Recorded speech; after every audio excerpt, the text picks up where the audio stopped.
Assalamualaikum warahmatullahi wabarakatuh. Perkenalkan, nama saya Asrofudin Saputra. NIM saya 18720500105. Saya dari Prodi Pendidikan Ekonomi kelas B. Di sini saya akan membuat video presentasi atau video pembelajaran untuk mata kuliah Teori Ekonomi Mikro guna untuk memenuhi proyek UTS. Di sini saya akan mempresentasikan dengan tema peranan pemerintah dalam ekonomi makro. Pemerintah merupakan penyelenggara negara dalam rangka mencapai tujuan bersama. Tujuan bersama adalah untuk meningkatkan kesejahteraan. Pembangunan ekonomi daerah adalah suatu proses di mana pemerintah daerah dan masyarakatnya mengelola sumber daya yang ada dan membentuk suatu pola kemitraan antara pemerintah daerah dengan sektor swasta untuk menciptakan suatu lapangan kerja baru dan merangsang perkembangan pertumbuhan ekonomi dalam wilayah tersebut. Sebelum kita membahas peranan pemerintah, alangkah baiknya kita mengetahui apa itu kebijakan pemerintah terlebih dahulu. Apa sih itu kebijakan pemerintah?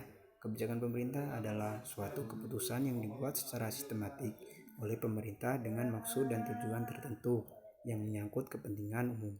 Salah satunya kebijakan ekonomi, dan ekonomi makro merupakan salah satu jenis kebijakan dalam kebijakan ekonomi ini.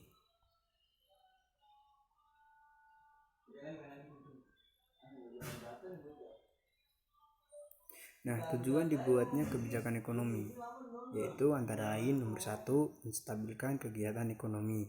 Nomor 2, mencapai tingkat penggunaan tenaga kerja atau kesempatan kerja tanpa inflasi. Yang ketiga yaitu menciptakan pertumbuhan ekonomi yang teguh.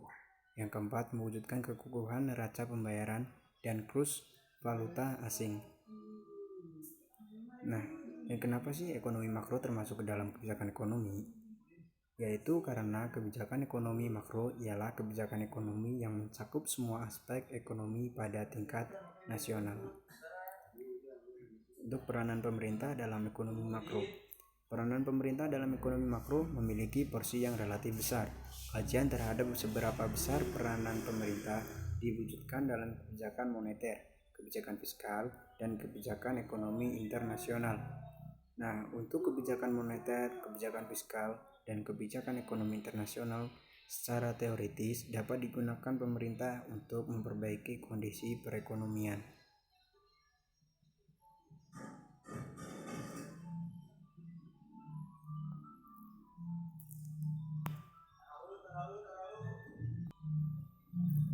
Mungkin cukup sekian presentasi pada kali ini.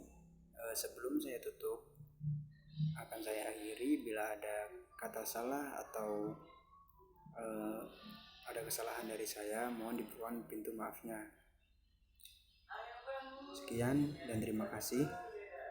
Saya akhiri. Wabillahi taufiq wal hidayah. Wassalamualaikum warahmatullahi wabarakatuh.